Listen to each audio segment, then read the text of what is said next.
Hill climbs are a pretty simple affair. You find a hill, usually it's going to be short and steep, and see who can ride up the fastest.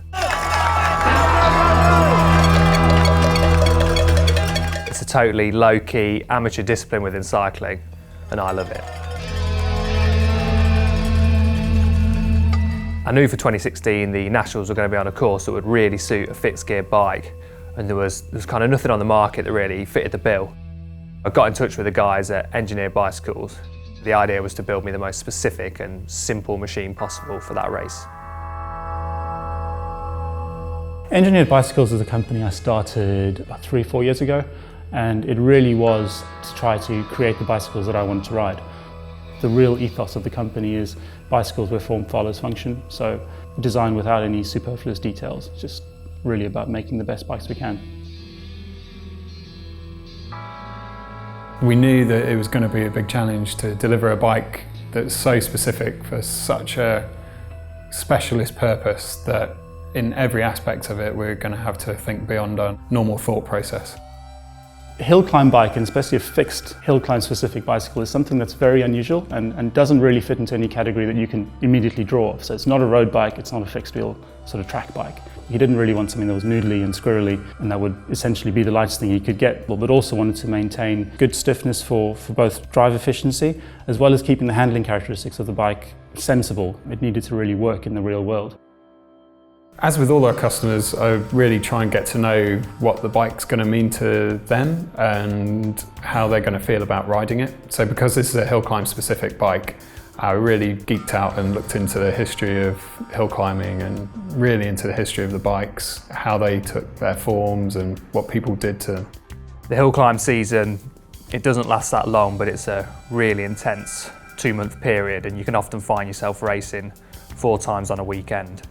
It all boils down to the National Championships, which is always on the last Sunday in October. Everyone wants to be at the peak, both in terms of their fitness and their equipment. It's just kind of one last huge effort before you get to chill out over winter. This means getting your body and your bike as light as possible. We started coming up with just lots of ideas of how we could actually take weight out of the bike without compromising either the riding characteristics or the power transfer characteristics of the frame. One of the most traditional ways of getting weight out of hill climb bikes has been drilling. So really trying to see where we could drill and which bits of the frame we could drill out and just remove material from.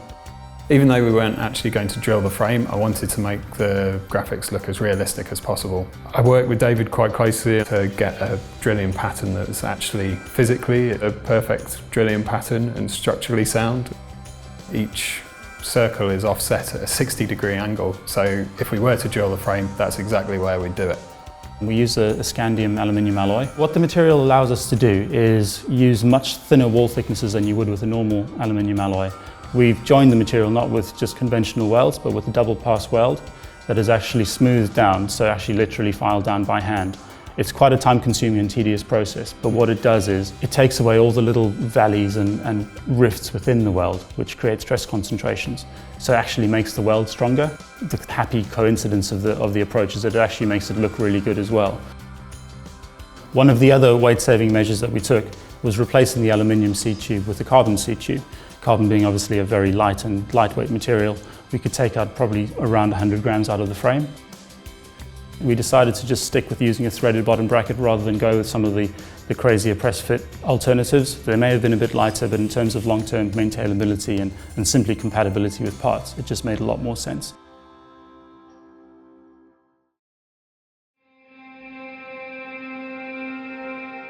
As a graphic designer, one of the main challenges was carrying through the ethos of this bike with the weight reduction. We knew from the outset that adding paint to the bike would put on a good couple of 100 grams with the paint and the lacquer, which gave us freedom to think about polishing.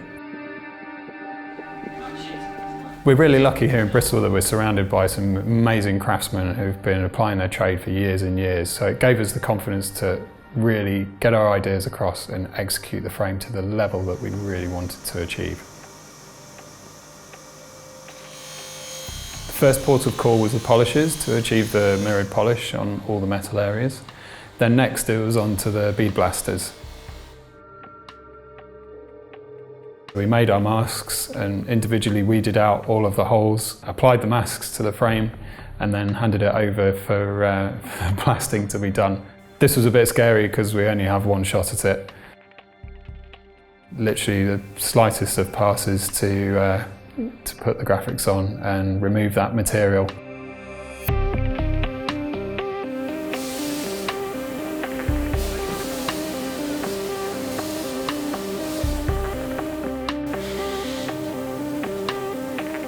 Thankfully we got it right first time and yeah, so pleased and excited with the results.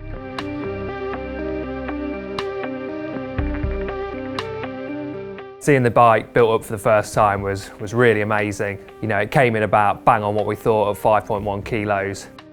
I was really fortunate I was able to spec it with some super light parts, but as I was going to be doing all my training as well as racing on it, they had to work on a kind of day-to-day basis as well. It's always so exciting to see a bike finished that was in your sketchbook and then is now in front of you. And something that's so focused and so specific in its goals. As a designer and an engineer, that's where the joy is, really doing something that's unusual and stretches the grey matter. I know I'm never going to win the national championships, but I guess I just wanted to do the guys' efforts justice by hopefully getting a top 20 finish. For me, I'd be really pleased with that.